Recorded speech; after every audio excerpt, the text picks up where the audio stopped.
Right, hello everybody. Thank you ever so much for coming along. It's great to see lots of you here on when there are good things happening. So I hope you're all here to hear about treaties, Brexit, and the Constitution. That's what we're going to talk about. Treaty law used to be a really nice quiet backwater once. I didn't even remember the days. And now, everyone seems to be an expert in the conventional law of treaties. And here you all are to come and discuss how we can do things better. So I'm very grateful for you for coming. My name's Arabella Lang. I was the international law specialist in the Commons Library, and now I set up the Parliament and Treaties Hub in the Commons to look at, to sort of bring people together to look at this issue. This is Ewan Smith. I think you can introduce himself. Sure.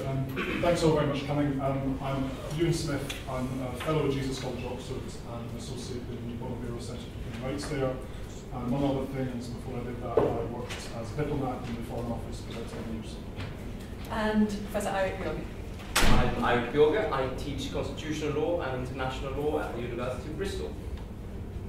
So we're going to talk for, we're going to try and limit ourselves to about 10 minutes each, starting with Ewan and then Eirik and then myself. We're hoping to leave plenty of time for questions at the end, because there are lots of things here we'd really like your views on. You're the people who are going to be working with all this stuff in the future. And there's a lot of experience in this room as well, so I'd really welcome your views.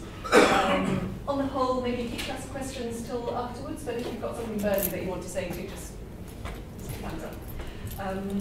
So over to you, Ewan. Well, I'd like to echo Arabella's welcome. It hasn't escaped unnoticed that this might be quite a busy week for some of you, so thank you very much for making the time to come down and listen to us talk. The paper that we're working on is a work in progress. And I know that there are many people in this room who are going to know more about this than we do, so we're looking forward to hearing what you have to say about it. I want to start by asking you to bear with us. In the present political climate, I think it can be difficult to listen to arguments from constitutional lawyers without quite rightly interrogating their political convictions. And today we're going to be talking about parliamentary scrutiny. And of course, in the current climate, any argument about further scrutiny can be interpreted as a pretext that's designed to either hinder or lubricate Brexit. And in particular, we're making an argument about the need to revise the procedures for scrutiny in treaties. And I could quite understand it if many of you would see that as a demand to revise one treaty in particular and to revise it out of existence. I hope I can assure you that this isn't actually our game here. We've spoken to other people about this, and we think our argument can appeal to people who want Britain to leave the EU and to people who don't. And in particular, we think that if Britain leaves the EU, our argument is going to be enormously amplified and the problems that we identify are going to get a lot worse. So please, if you are concerned about listening to constitutional lawyers talk about politics, please just bear with us, hear what we have to say, and then we can have an argument about it afterwards. So in brief, the argument that we're going to make is that there's a problem with the way that Parliament scrutinises treaties in the UK. We think this is a democratic problem, because we think it makes it harder for Parliament to scrutinise the government's treaty behaviour properly. But we also think this makes it harder, not easier, for the government to negotiate treaties. And that might seem like a counterintuitive argument. I'm going to lay that out over the next 10 minutes or so. And after that, Eirik is going to talk about democracy, and Arabella is going to lay out some of our concrete suggestions for how we think we can do this better. But first, I think I need to do a little bit of general introduction to the position, as I don't expect everyone in the audience will know treaty law intimately. So in short, the United Kingdom has what we call a dualist system of treaty reception. And that means, in general, that treaty obligations only take effect in UK law after legislation is passed to implement them. What that means is that our system assumes no parliamentary involvement in treaty negotiation or treaty approval. That means Parliament's left with decisions about the how of treaties, but not about the why or the what. We've had substantially the same system for about 100 years now. We began with something called the Ponsonby Rule, which is a constitutional convention which came into force after the First World War. But if you remember, the government was involved in quite a lot of secret treaties and other sorts of buccaneering treaty behaviour that we wanted to control. That system's since been partially reduced to legislation in an act called the Constitutional Reform and Government Act, which I'll mention in a moment. The point is that the system hasn't really changed since the start of the First World War. It's not substantial. And we think that maybe made us complacent. And we've been lucky that that complacency hasn't really come back to hurt us until now. And in particular, we think that's because we've been a member of the European Union. Our membership of the European Union has greatly relieved the political pressure on the UK's treaty-making procedures. So for example, issues that other states like Canada, for example, would regulate by treaty, issues like fisheries, like agriculture, like trade, have been closely regulated by EU law. They've also been regulated by treaties that the European Union currently conducts on our behalf. Now, when we leave the European Union, as we leave the European Union, we're going to have to take responsibility for those areas. And that means much more pressure is going to fall on the rules that we already have that regulate that sort of procedure. I expect I don't have to explain that to many of you because we have a brilliant object lesson in problems of negotiating treaties without input from Parliament in the withdrawal agreement and the debate that's playing out this week. So we think it's important, first of all, to remember that the withdrawal agreement is an international treaty. And we think that some of the challenges that the government faces, both not only in getting that bill through Parliament, getting that act through Parliament, but also in negotiating the withdrawal treaty in the first place, flow from the lack of formal input from Parliament into what the government's going to be able to get away with, what will fly, what won't fly. And we think if there were formal input from Parliament earlier in this process, it would be easier for the government to negotiate. The government will find it difficult to negotiate treaties unless it knows that it has the full faith and confidence of Parliament. But crucially, unless the counterparty in that negotiation knows that the government has the confidence of Parliament. That could be the European Union, it could be Canada, it could be South Korea. Unless your counterparty is confident, they're likely to adopt a conservative strategy in the negotiation. Now, the big constitutional debate in the last 2 years has addressed how treaties shape Brexit. It's been framed by this withdrawal agreement. We think treaties also assume a new and more urgent importance because we're leaving the European Union. And as I've explained, because Brexit is designed to give the UK a greater measure of control over rules that are currently set by EU law or by treaties, that means when we resume those competences, we're going to need to include more treaties and rely less on the EU. The kind of foreign policy problems that treaties solve don't go away. We're still going to have to solve problems like agriculture, trade, fisheries, and migration. Realistically, the only viable way in which we're going to be able to solve these problems, as and when we leave the European Union, is to regulate them by treaty. Now, treaties of this kind can be acutely politically controversial. And those of you who do constituency work here, for example, will know that far better than I do. So we think that people aren't satisfied with the compromises embodied in, for example, the Treaty of the European Union. There's not much reason to think they're going to be satisfied by the presence of chlorinated chicken in supermarkets, or the need to grant free movement in return for foreign direct investment. We can multiply the examples. The key thing is that that controversy doesn't end when the government signs a treaty. And we see this with the withdrawal agreement. The Maastricht Treaty, the Lisbon Treaty remained acutely politically controversial even after they were signed, ratified, and implemented. So that, in a nutshell, I think is the problem that we think we face. We don't think it's a problem of Brexit, it's a problem that will endure after Brexit and that will be amplified by Brexit. And we think we need to change our procedures in order to deal with that problem better. For the next 5 minutes or so, I want to look at the counter case. So I know many of you will be looking at this with an anxious eye. Will not necessarily agree that we need to change. And I want to look at some of the reasons why people believe we don't have to change. So particularly, there are people who think the current withdrawal agreement is a totally exceptional scenario and this won't be significant as and when we leave the European Union. There are people who think that in order to conduct foreign affairs effectively, you need a strong, unified government. There are people who think that even if it's not necessary, it's better to have a strong, unified government to do foreign affairs effectively. And there are people who think that the status quo is acceptable, that the rules we have at the moment actually do what we're supposed to do. And briefly, I want to respond to each of those arguments. So it's true that Brexit's exceptional. We've not faced this situation before. But the problem that I've just outlined in respect of the withdrawal agreement applies to lots of other treaties too. So I'll give you one example, just for reasons of time, but we can talk about more of them afterwards.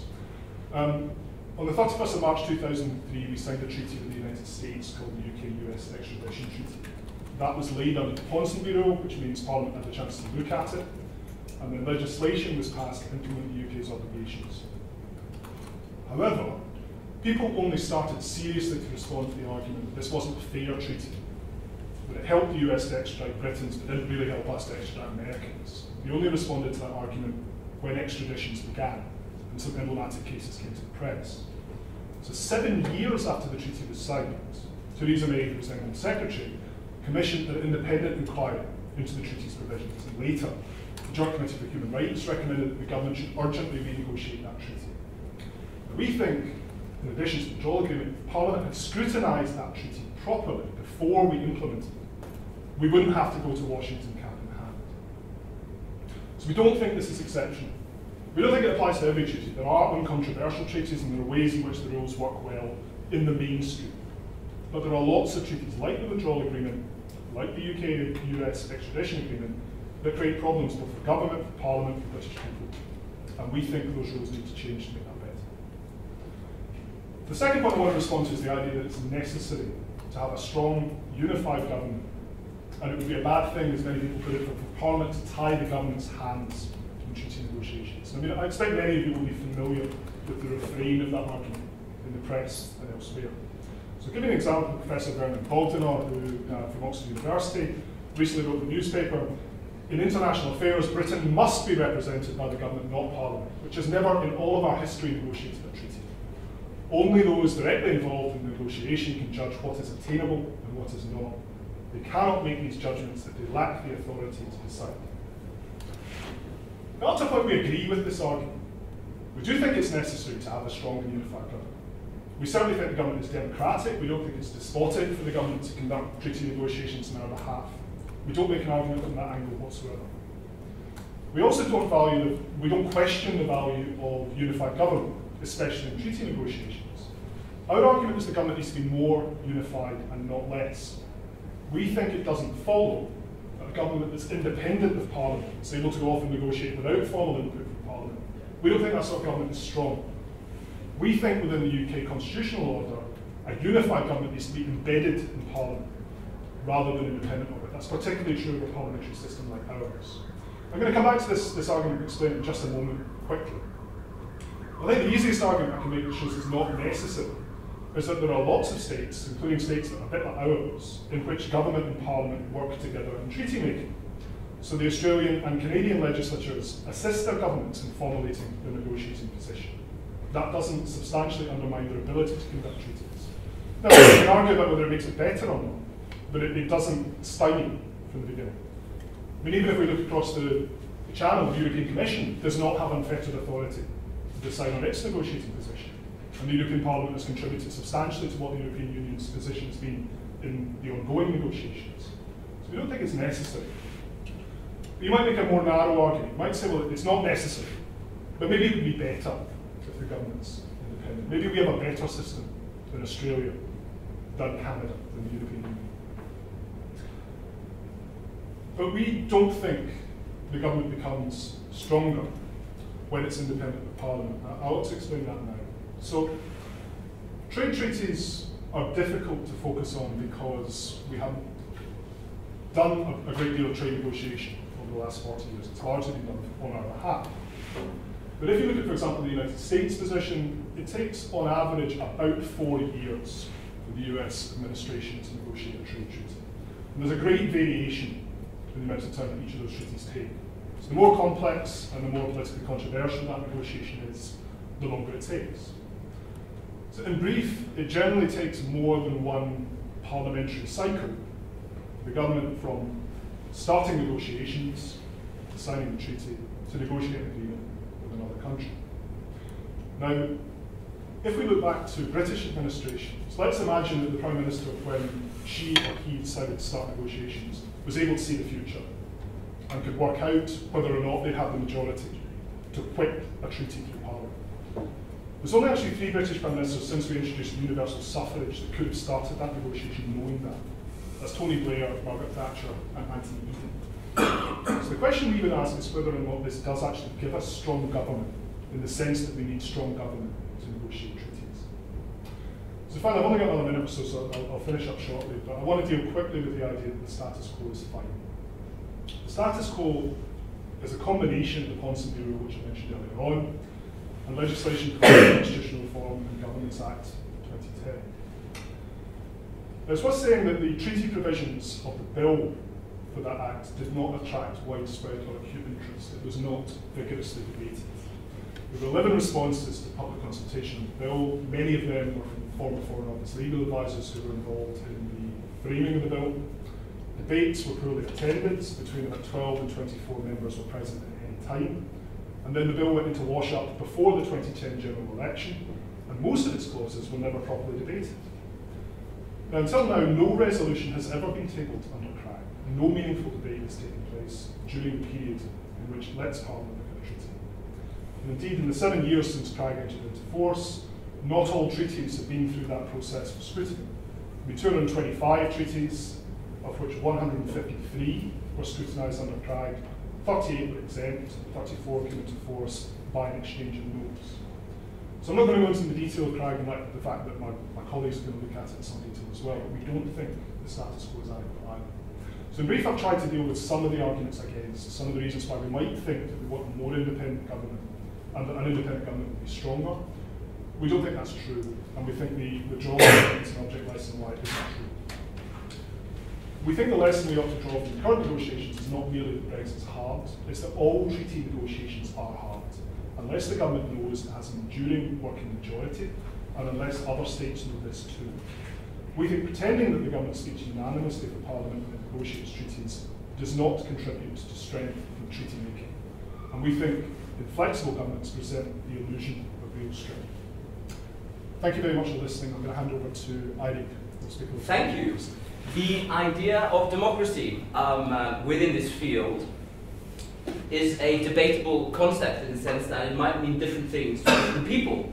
On one hand, Sir Arthur Ponsonby, he of the rule, said in his 1916 tract Democracy and Diplomacy that the initial principle on which the present argument is founded is the acceptance of the idea that the spokesman of a nation in his intercourse with foreign powers should, so far as practicable, act with the fullest possible democratic sanction behind him. That perhaps was an early iteration of the idea that we sometimes call democratic, what do we call it? Democratic deficit today.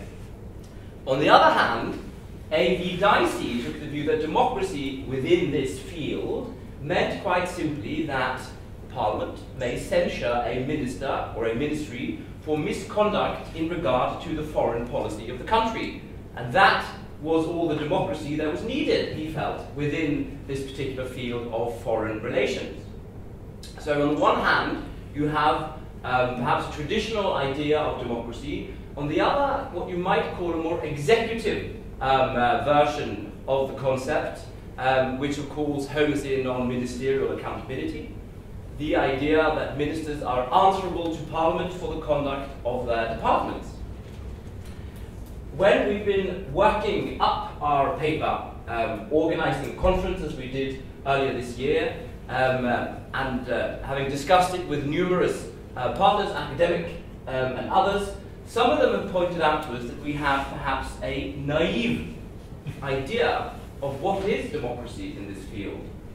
One senior lawyer, a former legal advisor to a ministry across the road, took the view, having read our draft paper, that one needs to avoid a naively sentimental idea of what is democracy in this context, rather than trying to work up a more thoughtfully detailed blueprint for what might actually stimulate the development of a constructive working partnership between executive and legislature, instead, this person finished, of simply assuming it. His time is short, I'm going to stop there, and we're going to move on to Arabella, where we set out, I think, what we believe are practical ways of working out what democracy might mean in this field.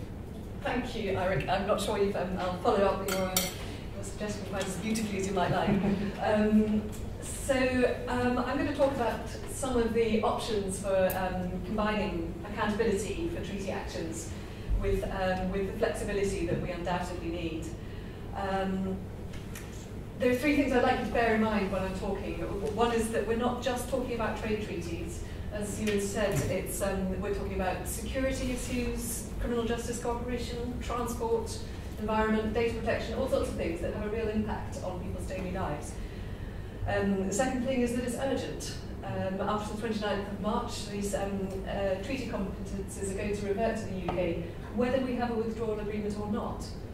There are the rollover treaties that the EU has already concluded on our behalf. There are new negotiations to start with other countries. If there is a withdrawal agreement, there will be a clamour to oversee how it works in practice, and in particular how the Joint Committee established under that treaty that makes its decisions on things as important as extending the transition period. And on top of all of that, there's negotiations with the EU on possibly the most wide-ranging treaty we've ever signed. So all of this needs to be taken into account. The third thing to think about is that although there are a lot of options for Parliament's role, there are some main considerations that we can think of for each of them. The timing, when can it make a difference? How flexible is it, as I mentioned? Because we could be talking about anything here from minor derogations to major trade treaties. And thirdly, something that we've touched on briefly, how to involve the devolved authorities. So I'm going to look at three main options: increasing committee involvement, and possibly a new treaty committee, increasing information and consultation requirements, and thirdly, a possible parliamentary acceptance requirement or a treaty scrutiny reserve. And the goal here, as Ewan said, is to find ways in which parliamentary involvement can help the government to make effective, well-supported and constitutionally sound treaty actions. Committees. Now, there's nothing to stop committees looking at treaties now, but with the notable exception of the JCHR, the Joint Committee on Human Rights, there's very little energy put into this. Why might that be? Well, of course they have other priorities. Maybe they think they won't make a difference. Of course, when I say that treaties don't usually engage, that was before Brexit.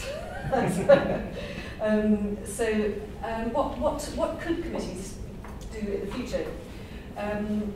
They could have a really pivotal role, we argue, and there are various ways in which that can happen. We can have all treaty actions stand referred to a committee. There could, as I mentioned, be a possible treaty scrutiny reserve adapted from the EU scrutiny procedures we have at the moment. They could form an enduring link with devolved legislatures. They could scrutinise the any implementing legislation alongside the treaty. They could recommend against ratification, or they could recommend that there are reservations or declarations, interpretative declarations relating to a treaty. And they could call for a debate or vote on a treaty, or have debates on treaty reports, perhaps as New Zealand does, instead of the first substantive debate on any implementing legislation.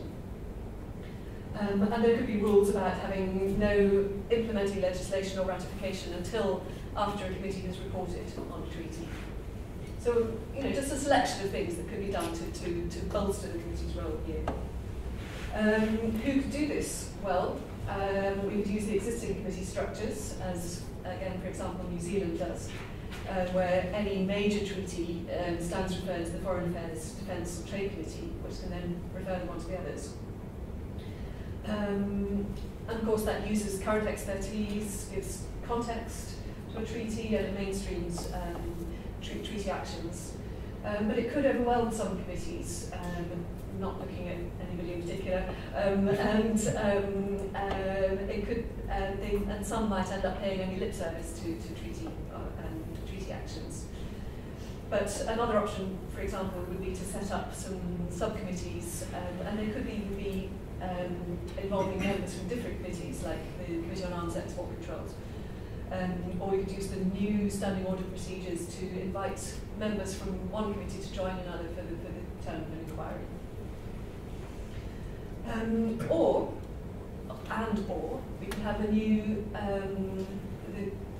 Parliament could set up a new treaty committee specifically to have oversight of treaty actions and treaty procedures as a whole, which would have the advantage of increasing treaty expertise amongst members and staff, and also dialogue with government treaty makers.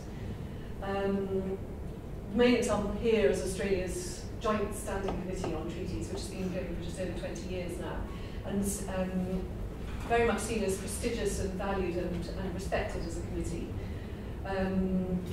I can go into the detail of it if anyone's interested, but the main strength of it is seen as testing if a treaty action is in the government, is in the national interest. And it conducts a wide range of inquiries on, and has a very flexible sort of multi-track procedure for different levels of treaty, different importances or complexities of treaty. So we could discuss whether a treaty committee in the UK should be a Commons committee or a Lords committee or a joint committee. And I'd be interested in your views in this in particular. There are obviously pros and cons to each of those as well. And our feeling is that a joint committee would be the best option, and looking at the example of the Joint Committee on Human Rights, it can work, although obviously there are some challenges. And what should it do? Should a treaty committee sift treaties, or should it scrutinise them, or should it do a bit of both? And again, we feel that the strongest arguments for a committee that sifts and monitors all treaty actions and is expert on the process, but refers as many as it can, possibly all, to other committees for detailed inquiry and report where that's appropriate. Either way, whether we have a new committee or not, we feel that there's a strong need for an expert treaty secretariat to monitor and analyse and advise on proposed treaties. And the example of Australia shows that this builds up knowledge and expertise, makes the whole process smoother, and builds constructive relationships between with government and with sub-state legislatures. Very briefly, on information and consultation, obviously that is essential to proper scrutiny, public interest and the rule of law. But we don't deny that there's a need for confidentiality at times, and importantly, no one really wants all treaty documents. It would be totally overwhelming, so don't ask for that. Some of the possibilities that we've been looking at are a presumption of disclosure of documents, perhaps with graded arrangements for more confidential information, and the Intelligence and Security Committee is one example of that.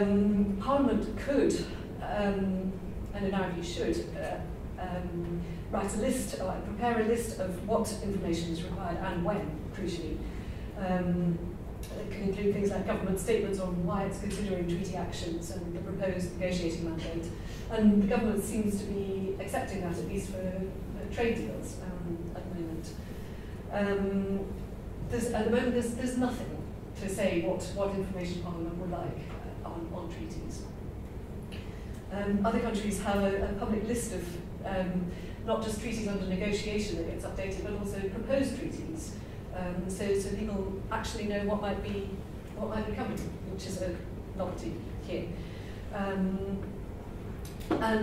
we also think that there should be particular structures for informing and consulting the devolved legislatures, which is not much talked about. We talk about involving the devolved administrations, but the legislatures are responsible for treaty implementing legislation in any devolved areas, despite having no role in scrutinising the UK government and no interparliamentary structures to mirror the intergovernmental ones. The example that's most used, most often quoted of access to treaty information is the European Parliament, which has carved out and demanded for itself, crucially, very detailed information requirements from the other EU institutions. And that's now enshrined in a document between the Commission and the European Parliament that says the European Parliament must be immediately and fully informed at all stages of the procedure. Now, it says that. It doesn't always happen quite like that, but that is the expectation. And there is a requirement on the Commission to explain whether and how European Parliament comments were incorporated, and again, crucially, if not, why not? So that's an example of how a Parliament has pushed to have its view heard. My very last point is that some other possible roles for Parliament include possibly giving Parliament an acceptance requirement. So parliamentary acceptance might be needed for some categories of treaty. I don't think anybody would argue for all the treaties. And a lot of countries have this. South Africa, which until recently followed the sort of Westminster model, has introduced this. And in the UK and Australia and New Zealand, it's been considered from time to time. But it really would be a major constitutional step. And there would be questions about whether to include other types of treaty action as well as ratification, which is the normal one.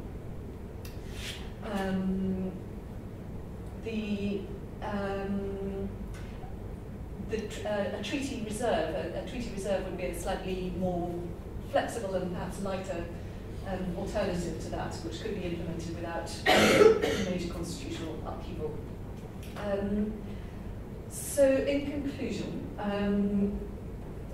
in our view, parliamentary treaty scrutiny is likely to be developed more gradually than comprehensively. So we're quite likely to see specific requirements, for example, in the EU Withdrawal Withdrawal Agreement Bill.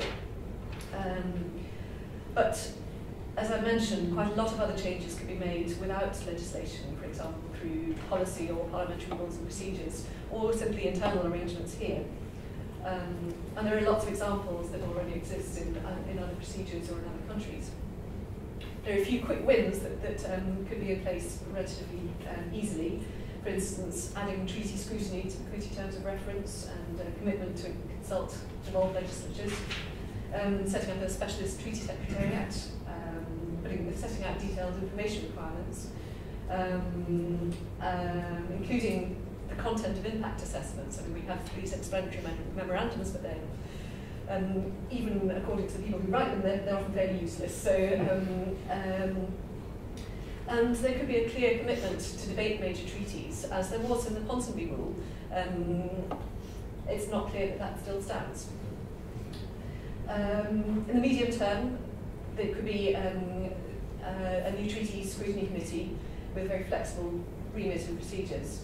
Perhaps a parliamentary scrutiny reserve, and for the nerds amongst us, a comprehensive treaty database. Oh, that would be amazing.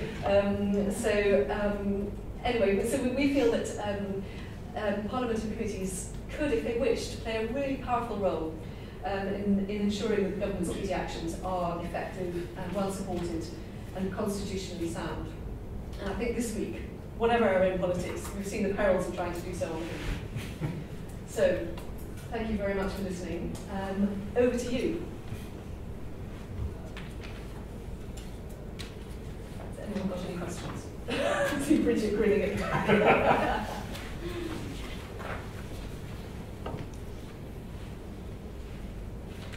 I suppose I just want more comment, he says. Just, yeah, underlying the library, obviously, the idea of having a comprehensive database is so important. Often we got asked, especially with questions about no deal, is that, okay, so if the European treaties fall away, what other treaties are in place? And it's almost impossible for us to know what treaties are in place, are they still in force, what do they cover, how do we do that? So if we, if nothing else, just having a list publicly available of what treaties are in force, what they cover, would be just a giant step in our ability to scrutinise. I've got a massive list of all the things that could go on it. So anyway, I won't go into that. Sorry, Alex, you were going to say something. Yes, you talked about the scrutiny reserve that was going to use the EU committee. I'm just wondering what the merits you see that would bring to this particular type of process, and in particular how the use of that type of scrutiny reserve would lead to sort of mainstreaming that you were discussing in the talk. Yeah, okay. One of the advantages I see in it is that it could be, it could come in quite early in the process. It could be at the stage of considering whether to have negotiations at all. It could be at the stage of agreeing a negotiating mandate. There are lots of points at which it could fight, and therefore, at which you wouldn't want to have a vote in Parliament necessarily, but you would want to have some awareness of what's going on. And I don't know the procedural ins and outs of this, but my sort of picture of this is that if we had a joint treaty scrutiny committee that sifted and parcelled out treaties to others, then the committee that's actually looking at a treaty could have its own treaty scrutiny reserve. So it wouldn't have to be the central kind of umbrella committee, whatever you want to call it. It would be the actual subject committee. So unlike the EU scrutiny system at the moment.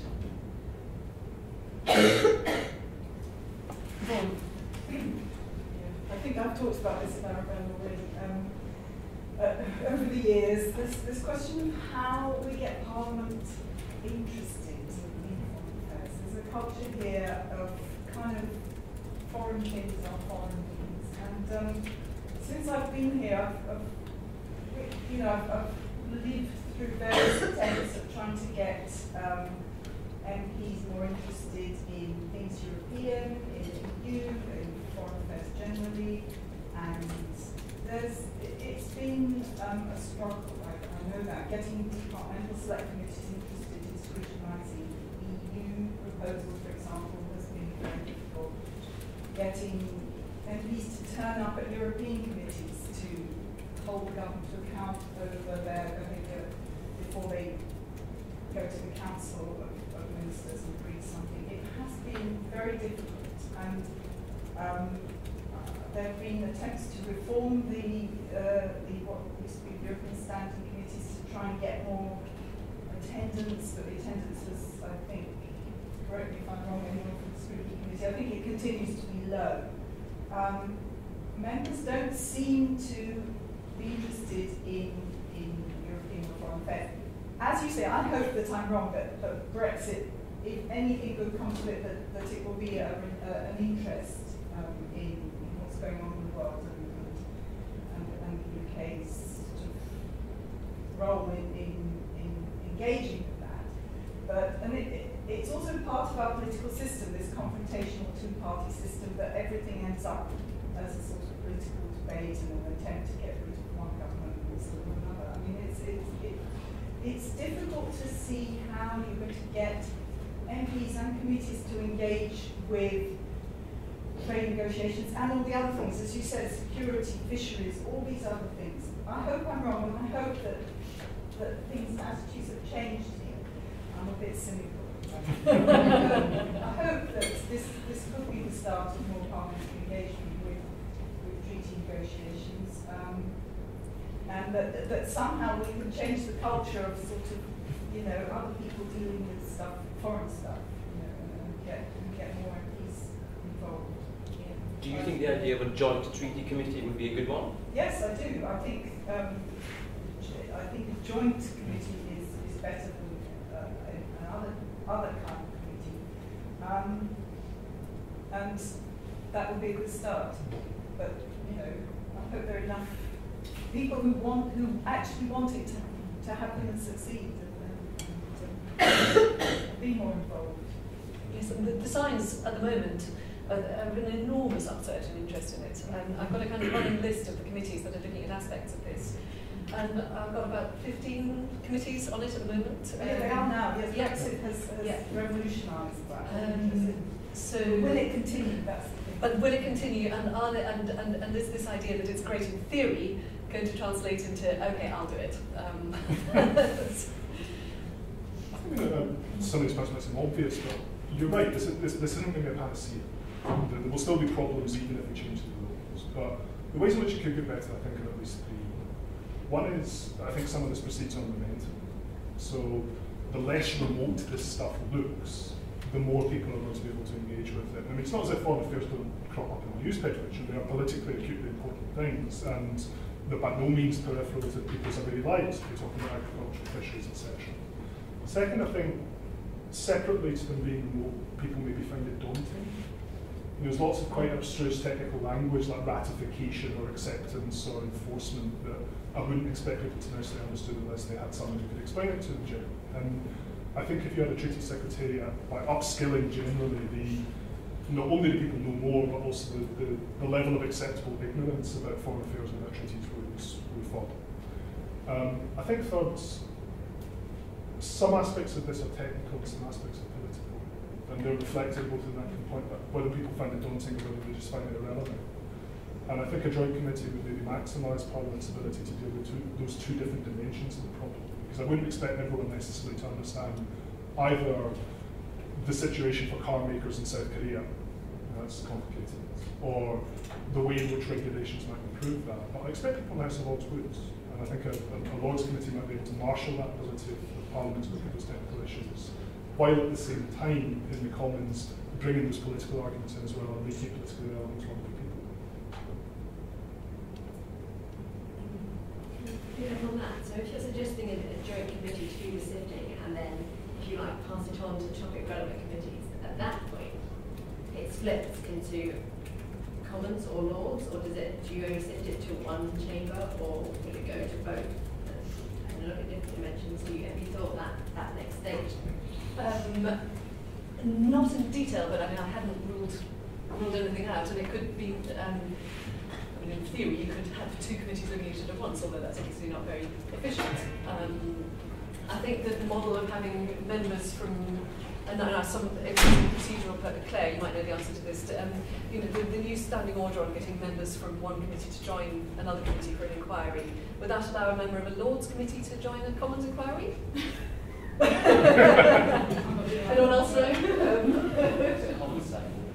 Yeah, I don't think it would. Don't think it would. Yeah, it allows members of Commons committees to join other Commons committees rather than, I believe. Right. Yeah. So, well, maybe we could have a new one. Who knows? But, that's not looking convinced.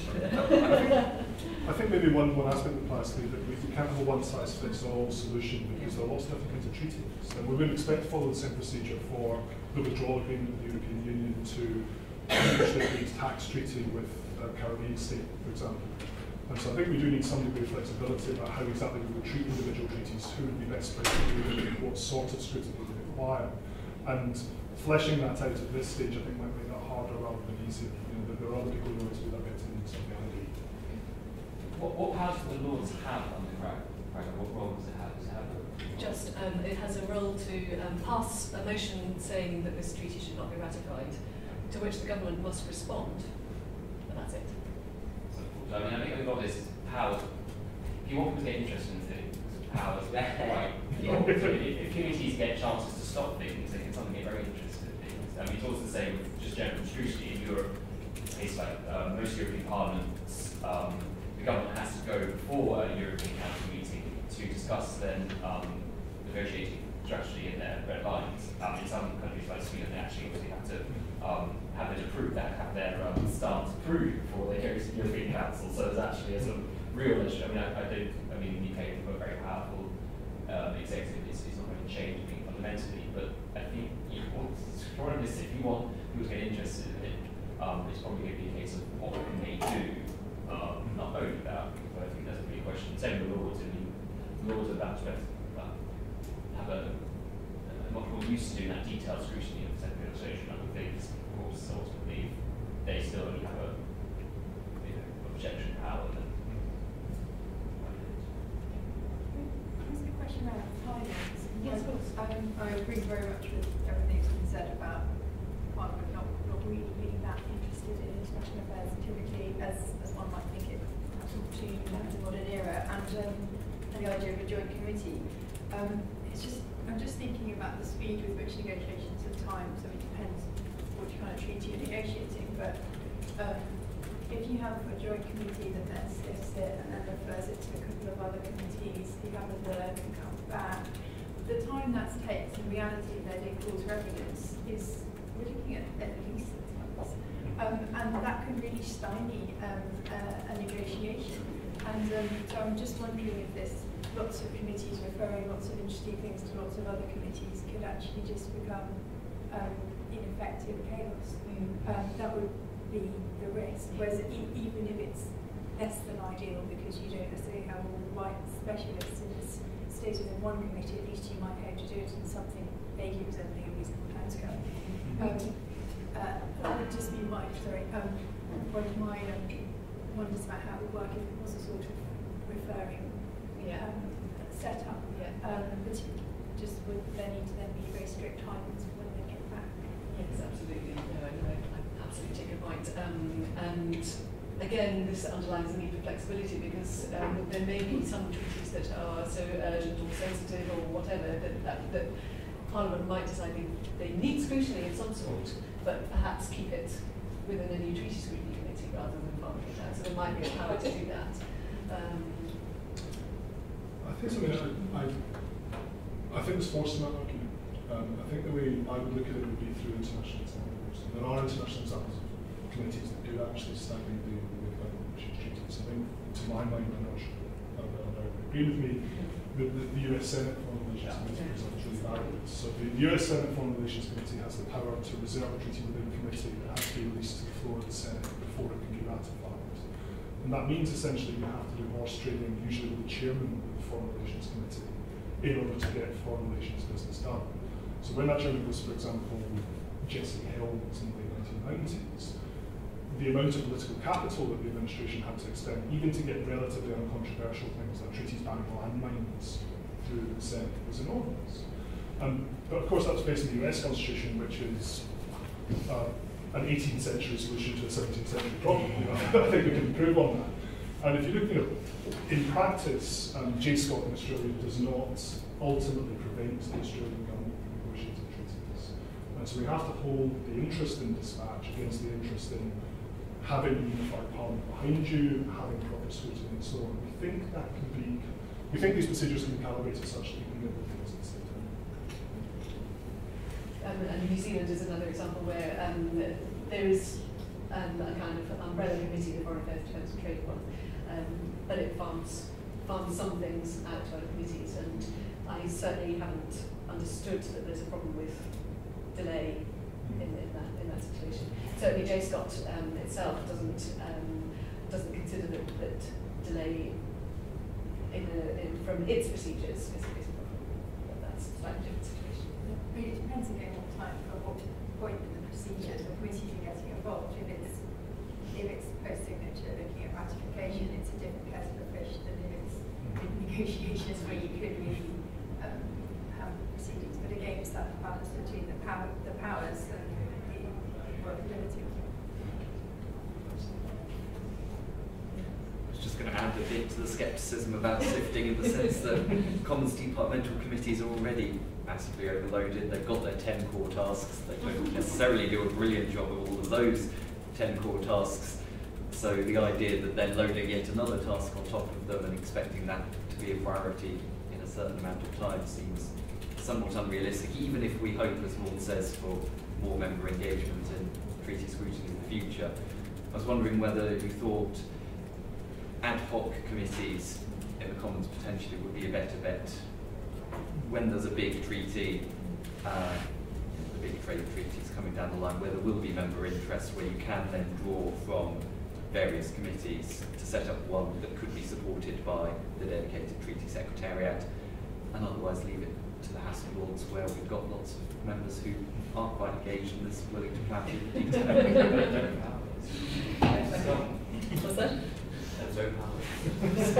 Start with a mechanism, and then powers can sort of gradually accrete as. Just follow up from Matt's comment.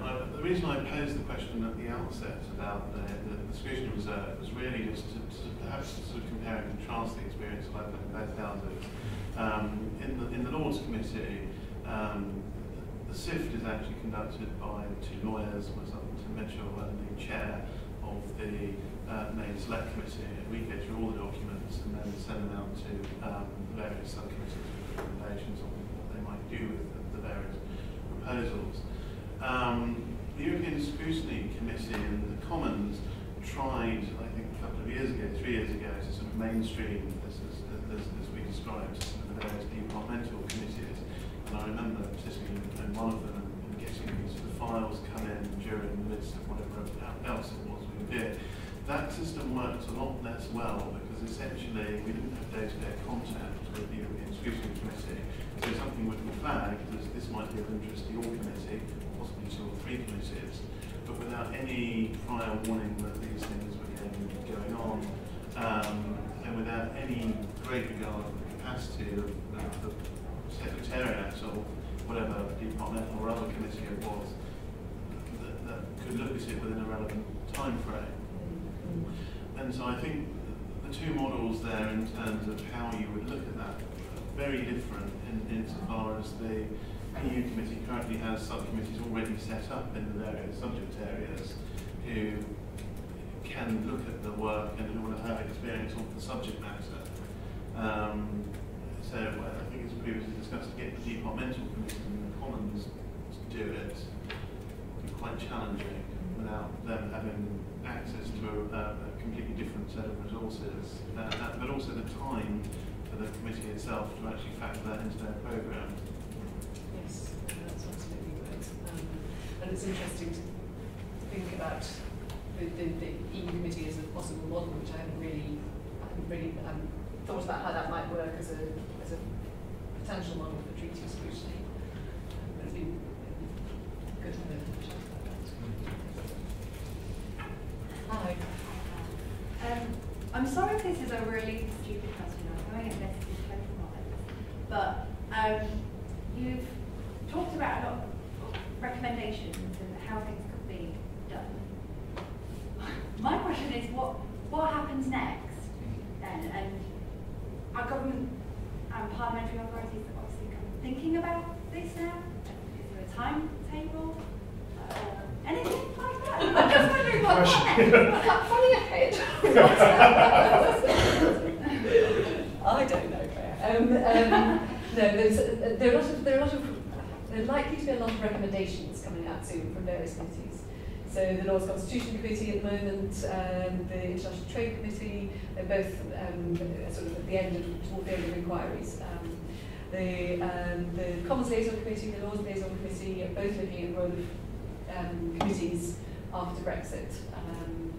There's a whole bunch of other things that they've been involved, the ones looking at devolved issues and so on. So we will be as well. It's just not public until tomorrow. Oh, okay. Joint Committee on Human Rights as well. So there's a kind of enormous gathering of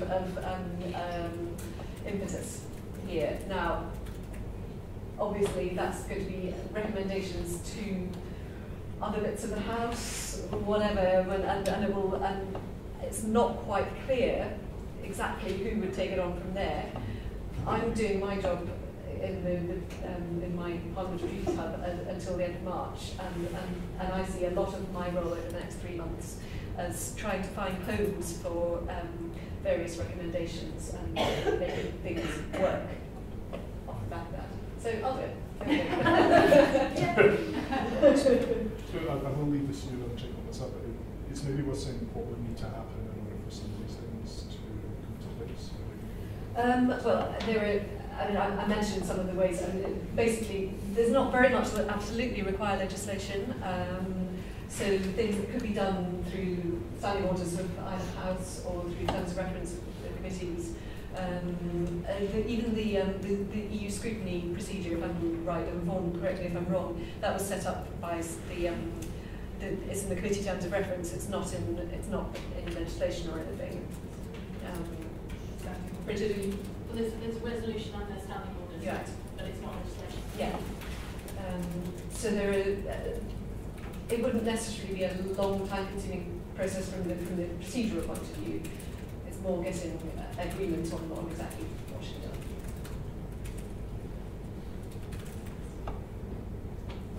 Okay. Just thought I can get it out. Who's going in favour of the spot as well?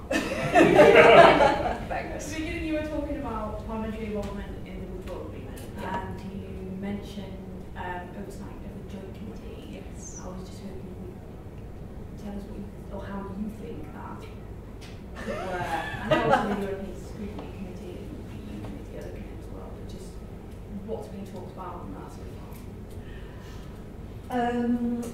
Well, we like your recommendations, thank you very much. For anyone who hasn't seen the report that was published on Sunday from the Exiting the EU Committee said this is very important and we need to do it. And it also said there needs to be a dedicated committee looking at that, regardless of the machinery of government changes. So if the Exiting the EU department goes, then so presumably does your committee, but that doesn't mean that there shouldn't be a similar committee doing a similar job. And I absolutely agree with that. I think the withdrawal agreement, the implementation of it in the Joint Committee there's such an enormous range of issues that it will need a dedicated committee to look at it. I haven't thought about it any further than that, I'm afraid, but we will talk. I don't know if either of you have. Just worth pointing out that the only thing the withdrawal agreement says about scrutiny, that transparency of the committee, is that they can choose to, well, they will put out a summary of the agenda, or sorry, they put out the agenda beforehand. They can choose to put a summary of the minutes out afterwards. They could possibly choose to put more things in public domain. Again, that's down to the Joint Committee, so there isn't really any sort of clear, here is how this body will be scrutinised, and it's all in an annexed main body, and that's the same for specialised committees, which sit below the Joint Committee, and even the working group in Northern Ireland. And we don't even know who's sitting in joint committees. The only time it actually says in the withdrawal agreement is after the review process under Article 20 protocol. Anyway, it is that a joint at a ministerial level. Other than that, that's the only time it actually specifies who these people are that can sit in this room. Is that in that one case we listed? Other than that, we don't know. So I think there's so many questions that the withdrawal agreement doesn't answer on the joint committees and specialised committees. And I think that highlights the need for Parliament to be clear about what it wants in its scrutiny, which it hasn't always been in the past, and it could very easily set out detailed expectations of what it wants from the government, and when, and exactly what it expects to do, and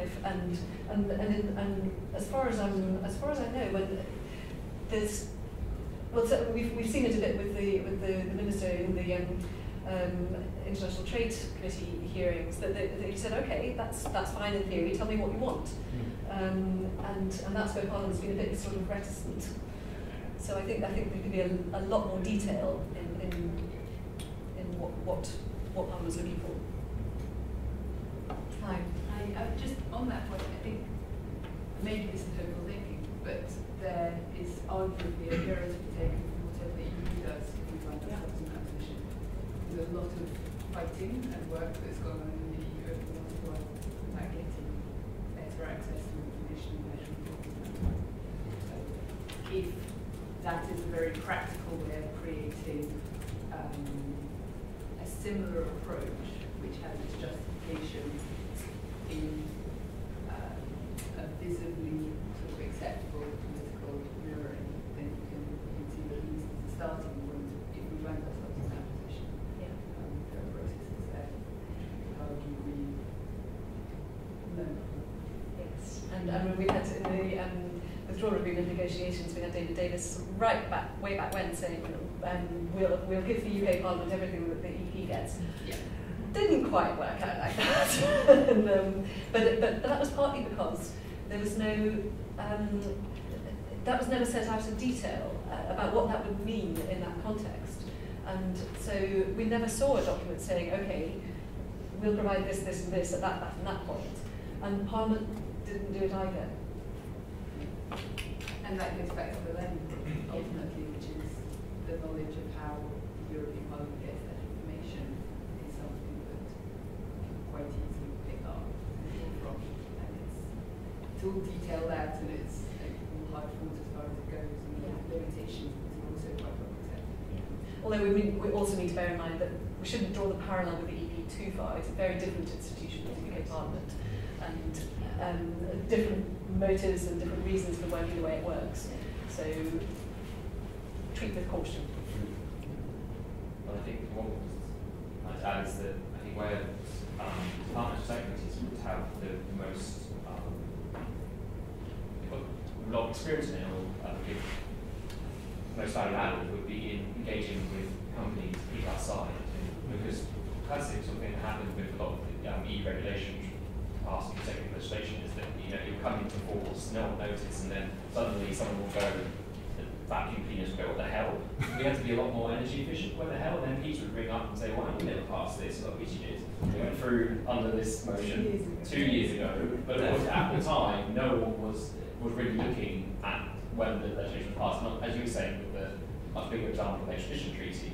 So we have all this secondary legislation, what hopefully secretaries can do before things get passed, is say, oh, we know this, we know this, because we know the call for evidence often can be very useful in getting that engagement from companies and individuals affected by legislation. So I think that's where, when those things have practical implications, which they all will, before things get signed, rather than we've signed this and then companies a year later go, what? We didn't realise this at all. So I think that's where maybe the technical sifting, the scrutiny, legislation can be very well done in a joint committee of Lords and understand the legal process of this, but actually getting people to say, well, this is what is going to affect you, this is how, do you have any objections to this? So parliamentary subcommittees, even maybe overwhelmed, may have a lot more experience of them. I was going to make a similar point actually that some treaties constructive ambiguity is the nature of the game to get a deal. Part of the only way you're actually going to get both sides to ratify is when neither of you saying exactly what you think it means. And that is then very difficult for Parliament or anyone, even if it's the Secretariat, to work out what on earth this treaty actually means, because it says nothing broad that anything can happen under there. So how do you know what to scrutinise? How do you know what will happen? How can you work out what could possibly be the future implications of it?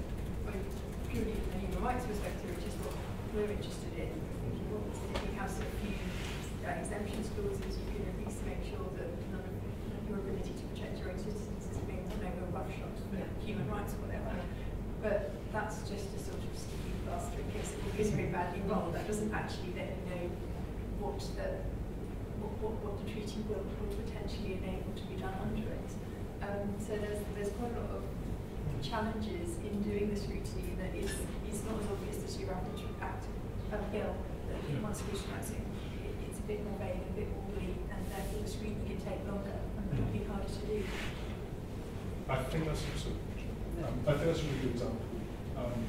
I think it's less probably about the first appeal. In fact, imagine really antagonistic negotiations which have some degree of constructive ambiguity, where that scrutiny can be quite corrosive in that sense. It takes a Good Friday Agreement, quite a good example. It's a constructively ambiguous treaty that was very thoroughly scrutinised. It's not just according to the current procedures, but it was something that we knew about at the time we were negotiating, and the ambiguity wasn't a secret.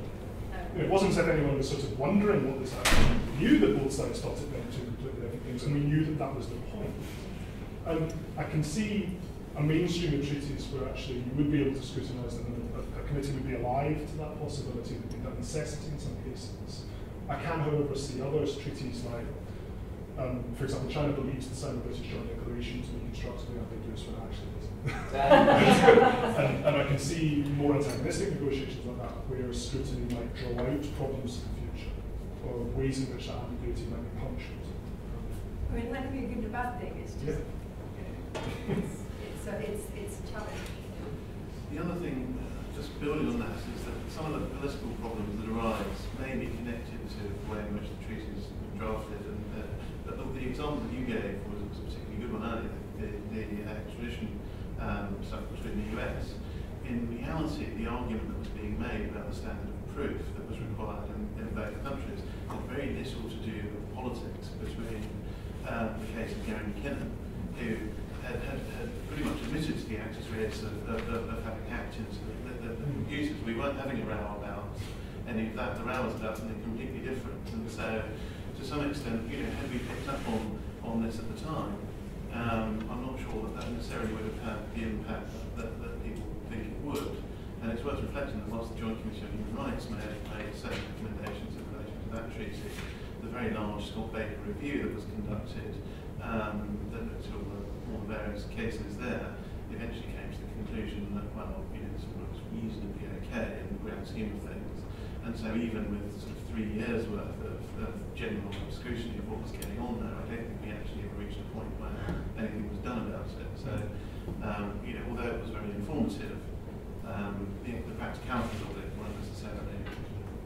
I cannot stress strongly enough, I agree that that's important to unpack that. I can't stress strongly enough that we are not saying we can fix all the problems associated with treaty making. And you're absolutely right, a lot of these measures will not change the problems that we identify sufficiently in order to solve.